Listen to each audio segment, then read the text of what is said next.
their own uniqueness about them based on their particular belief systems. And my understanding is that everything is a belief system.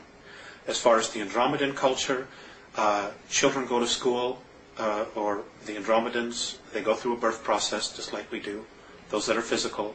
They go to school for anywhere from 120 to 150 years. They're taught all of the major sciences and arts.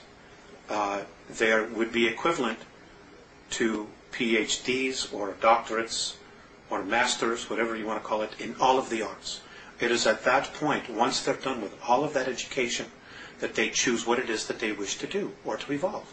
And they can change their mind anytime they want. The whole purpose is the evolution of the soul and life. They're given whatever it is that they need to do that. I'm not aware of crime or whatever, or anything along those lines. Their whole focus is on education and not distraction.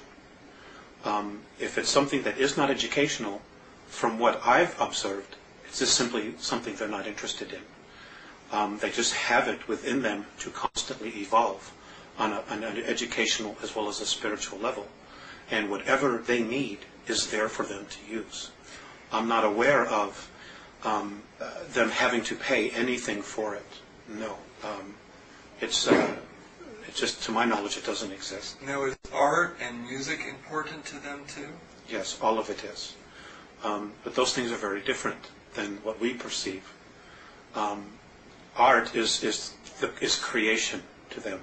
Things that are created out of thought, out of the isness, what they call isness.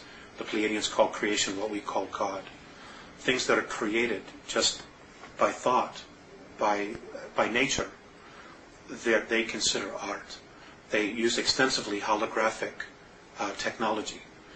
Music, their music is of the universe, of what the music that certain planets make as they rotate around their sun, what different solar systems make as they revolve around their sun, and what whole systems, the sounds and energy that they create, to them that's their music.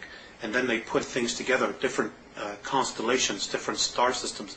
They'll put those together and overlap them to create music. It's different than what we just pull out of thin air here. How have they expressed what their daily life is like? Is there a solar day for them, or is there night or day, or what is their daily life like, or periods of life? There is really, to my knowledge, no set schedule. I'll give you an example of what I observed on one of their motherships. They don't require much sleep, to my knowledge, simply because I guess they're very healed. Their beings, their physical form, they're just incredibly healed. They're just in touch. There is no night and day. They don't need to experience that.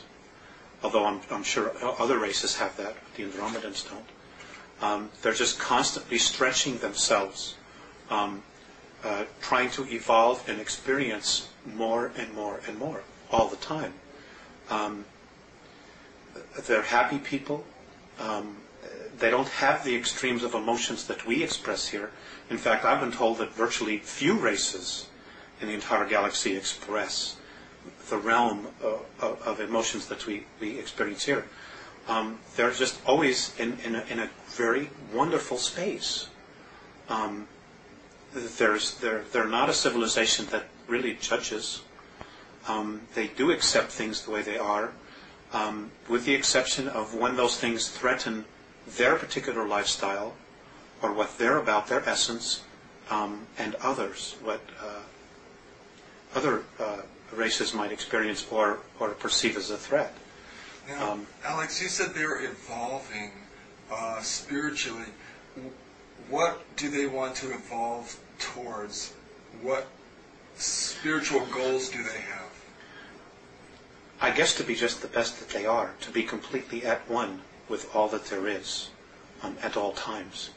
There are 11 creational densities, and my understanding is that within each of the different creational densities, you change your physical form.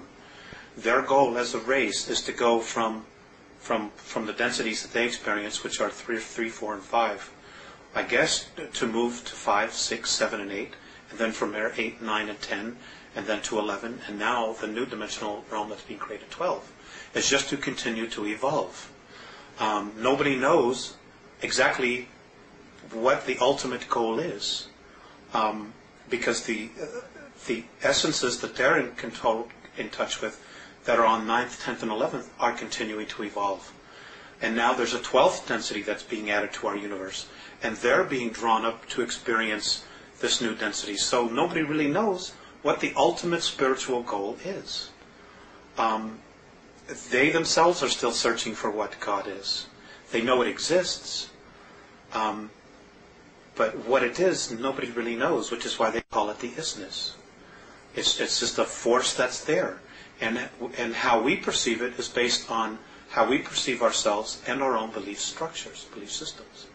And that's how we use the energy to create. Now, you mentioned that they're in contact with essences from the 9th, 10th, and 11th. Yes. Can you describe what they describe these beings to be like to them, and what they would be like to human beings? It's just pure consciousness.